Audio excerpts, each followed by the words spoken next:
செங்கபத்மநாபன், நான் பேசிய இந்த தலைப்பில் உங்களுடைய கருத்து எப்படி இருக்கின்றது?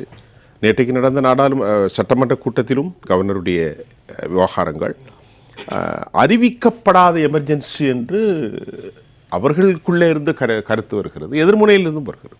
கடந்த கால ஆட்சியில் ஏறத்தாழ 30,000க்கும் மேலான போராட்டங்கள் எல்லாம் அனுமதிச்சாங்க. அது ஜனநாயகமாக. இப்போது நேற்று ஒரு அண்ணா யூனிவர்சிட்டியினுடைய பிரச்சனையில் அவங்க எதிர்க்கிறாங்க, எதிர்கட்சிகள் அதுக்கு ஊர்வலம் போகிறாங்க, ஆர்ப்பாட்டம் பண்ணுறாங்க, மறுக்கிறாங்க.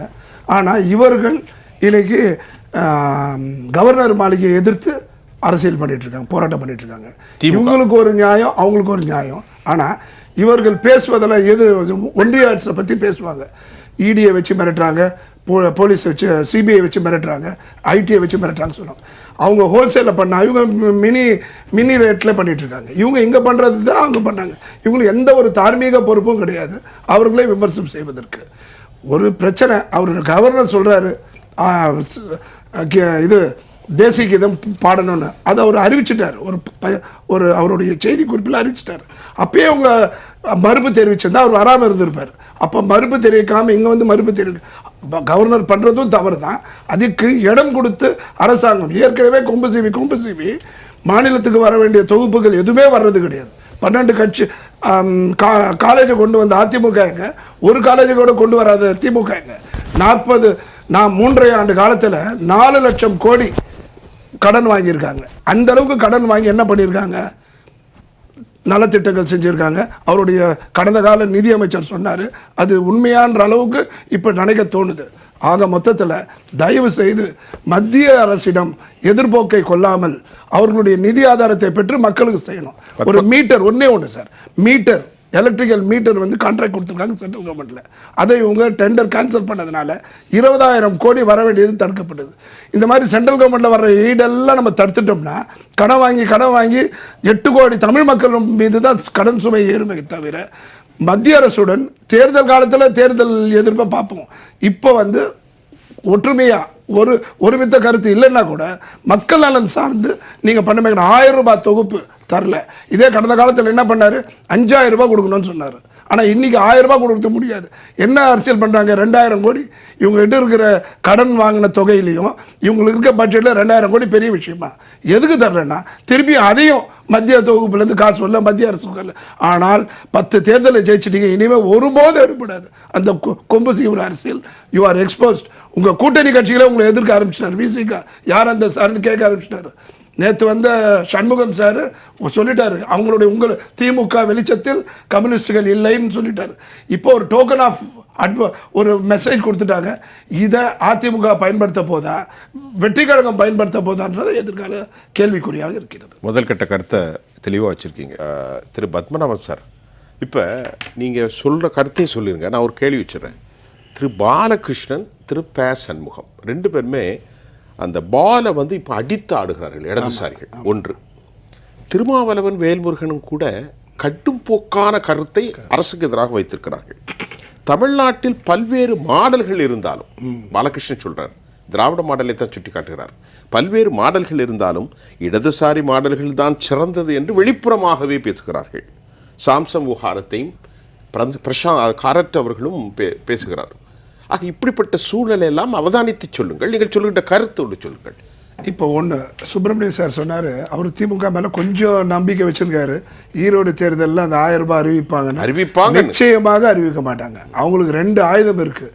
ஒரு ஆயுதம் கூட்டணி பலம், 2வது ஆயுதம் கொம்பு சீவி மத்திய அரசு, கொம்பு சீவிற அரசியல். அதில் ஒன்று வீக் அடைஞ்சிச்சு, ஒன்று உடஞ்சி போச்சு. என்னென்னா விசிகாவும் எதிர்த்துருச்சு, வேல்முருகனும் எதிர்த்துட்டாரு, கம்யூனிஸ்டுகளுக்கும் எதிர்ப்பு வந்துருச்சு. கம்யூனிஸ்ட் சொல்லிட்டாங்களே. விசிகானுடைய ஆணி வேறு அந்த 3 மாவட்டம் சார், கள்ளக்குறிச்சி, விழுப்புரம், கடலூர். எப்போ தாமிரபரணி ஆறை நீங்கள் அந்த டேமை திறந்து விட்டீங்களோ, 168 லட்சம் கன அடியை ஒரு நாளில் திறந்து விட்டீங்களோ, செம்பரம்பாக்கத்தில் நடந்த ஒரு அவலத்தை மனதில் கொண்டு 5 நாட்களுக்கு கொஞ்சம் கொஞ்சமாக விட்டுருந்தீங்கன்னா விவசாயம் அடிச்சுவடே இல்லை, மணலாயிடுச்சு. அங்கே போய் விசிக தேர்தலை புறக்கணித்தாலும் அந்த கட்சி இருக்கும். தயவு செஞ்சு மிக ஆழமான ஒரு கருத்தை சொல்றேன், புரிஞ்சுக்கோங்க. விசிகா தன்னுடைய தேர்தலில் புறக்கணித்தாலும் பரவாயில்ல 2026, ஆனால் திமுகவுடன் போவதற்கு வாய்ப்பே இல்லை. அடுத்தது கம்யூனிஸ்டும் வெளியில் வந்துட்டாங்க. அதே மாதிரி காங்கிரஸும் வெளியில் வர்றதுக்கு மிகப்பெரிய வாய்ப்பு. எப்படி வந்துட்டாங்கன்னு இவ்வளோ உறுதியாக சொல்கிறீங்க? முதல்ல பேசின வார்த்தைகளும் இப்போ பேசப்படுகின்ற வார்த்தைகளும் ரொம்ப கடுமையாக இருக்கு. அதே சமயத்தில் சூழல் எதிர்ப்பு வந்துருச்சு சார். இனிமே வந்து 2G எதிர்ப்பு, அதே மாதிரி ஒரு சூழல், அதை விட தாண்டின எதிர்ப்பு பாலியல் சார். ஒரு தொலைக்காட்சியில், எதிர்கட்சி தொலைக்காட்சி, மற்ற தொலைக்காட்சியிலலாம் ஜனவரி மாதம் முதல் இந்த இதுக்கு தான் போடுவாங்க, தங்கம் விலை இவ்வளோ இருந்துச்சு, தங்கம் விலை இந்த மாதத்தில் இவ்வளோ இருந்துச்சு, இந்த ஷேர் மார்க்கெட் இவ்வளோ இருந்தது. இப்போ என்னன்னா ஜனவரி தொட்டு டிசம்பர் வரைக்கும் இத்தனை பாலியல் வன்மம்.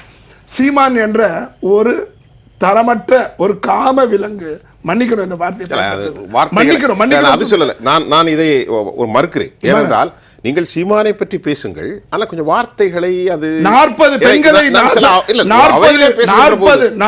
பெண்களை நாசம் செய்த ஒரு கம்பெனி, அந்த கம்பெனியினுடைய 75% பணி நாம் தமிழர் கட்சியினுடைய வேலை செய்கின்ற ஒருத்தர், 3 பெண்கள் கிண்டி போலீஸ் ஸ்டேஷனில் போய் கொடுத்துருக்காங்க, கம்ப்ளைண்ட் கொடுத்துருக்காங்க. அவங்க என்ன சொல்றாங்க, நான் ஒரு கட்சிக்கு சொந்தக்காரன், அந்த கட்சியினுடைய பெரிய பெரிய தலைவர்களுக்கும் பெரிய பெரிய நபர்களுக்கும் என்கிட்ட நீ இசைவு காமிச்ச மாதிரி அவங்ககிட்டயும் பாலியல் இசைவு காமிக்கணும்னு சொல்ற ஒரு குற்றச்சாட்டை வைத்து கொண்டிருக்கின்ற நிலையில் அவர் என்ன பண்றாரு, அண்ணா யூனிவர்சிட்டி அந்த பாலியல் பிரச்சனையில் இவரும் போராடுறாரு. அவர் உடனடியாக கைது செய்ய வேண்டாமா?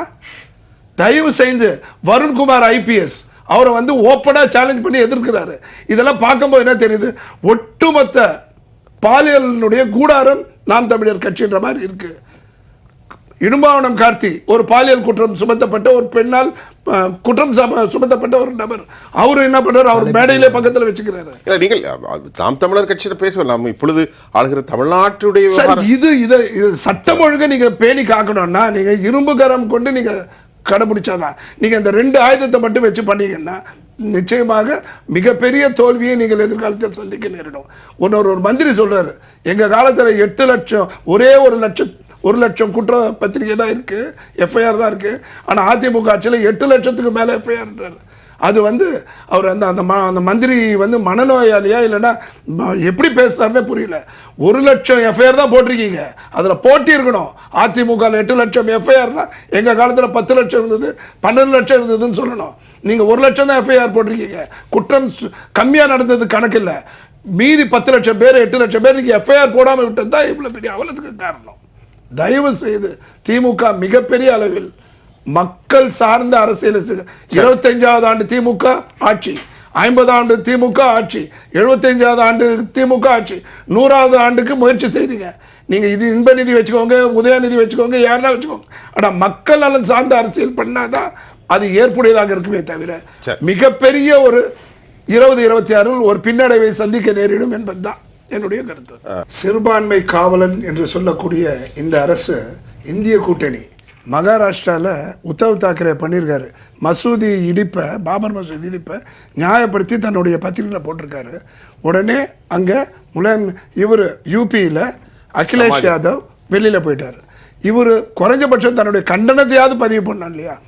இந்திய கூட்டணின்னு சொல்கிறாங்க. மம்தா பானர்ஜி என்ன பண்ணியிருக்காங்க, இந்த காங்கிரஸ் வந்து வழிநடத்துவது சரியில்லை, அதனால் நானே மாநிலத்தையும் பார்த்துக்கிறேன், இந்திய கூட்டணியை நான் வழிநடந்து முன்னிருந்து நடத்துகிறேன்னு சொல்லும்போது உத்தவ் தாக்கரே அதை வழிமொழிகிறாரு. ஒவ்வொரு மாநிலத்திலையும் வேறு கூட்டணி பிரிஞ்சிருக்கு. இந்திய கூட்டணியை நம்பி இனிமே இவங்க பயணம் செய்வதனால் இந்திய கூட்டணிக்கும் பாதிப்பு. அதை உணர்ந்து திமுகவால இந்திய கூட்டணிக்கே பாதிப்பு. சரி, இதே போறத்தான ஏற்கனவே 2G ஸ்பெக்ட்ரத்தால ஒரு கூட்டணிக்கு காங்கிரஸுக்கு மிகப்பெரிய வீழ்ச்சியே 2G பாரம்பரியமா தொடருது. ஆமா, அப்ப 2Gல வீழ்ச்சி. இப்ப வந்து இந்த எதுல எடுத்தாலும் குறை சார். பாலியல் பிரச்சனையில குறை இருக்கு. எங்க பார்த்தாலும் இந்த ஹெல்மெட் போட்டுக்கிறாங்க. எங்க போக்குவரத்து விதி ஹெல்மெட் போடணும்.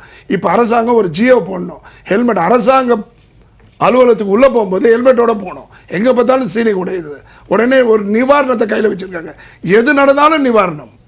நேற்று ஒரு 3 லட்சம் அறிவிச்சிருக்காங்க. அந்த தாய் பாருங்க, தன் பிள்ளை இறந்த போது கூட அந்த 3 லட்சம் ஒரு ஸ்கூல்ல ஒரு பேப்பர் போட்டு தகரத்தை போட்டு மூடுறது எந்த காலத்தில் நடக்கும் சார்? பொன்முடி கொடுக்கும்போது தாய் என் பிள்ளை போன பிறந்த படம் எதுக்கு அப்படின்னு எவ்வளோ பார்த்தீங்களா இல்லையா? எல்லாருமே பார்த்துருப்போமே. ஒரே ஒரு குறுக்கீடு சார். கடந்த காலத்துல கலைஞர் காலத்திலேயே முதல் 3 வருஷம் அவங்க எதுவுமே செய்ய மாட்டாங்க. எதுக்கு எடுத்தாலும் எம்ஜிஆர் ஆட்சி மேலேயும் ஜெயலலிதா ஆட்சி மேலேயும் அதிமுக கடந்த கால ஆட்சியினுடைய நிதிநிலை வந்து கஜானா காலிடுவாங்க. ஆனா 4வது 5வது வருஷத்துல துரிதமா போகும் ஓரளவுக்கு. ஆனா இந்த ஆட்சியில இவருடைய ஆட்சியில 4வது வருஷமும் எதுவும் நடக்கல, 5வது வருடம் நடப்பதற்கு வாய்ப்பே இல்லை. எடுத்துக்கிட்டோம். இல்லை, நிச்சயமாக மக்கள் அதற்கு சரியான பாடம் புகட்டுவார்.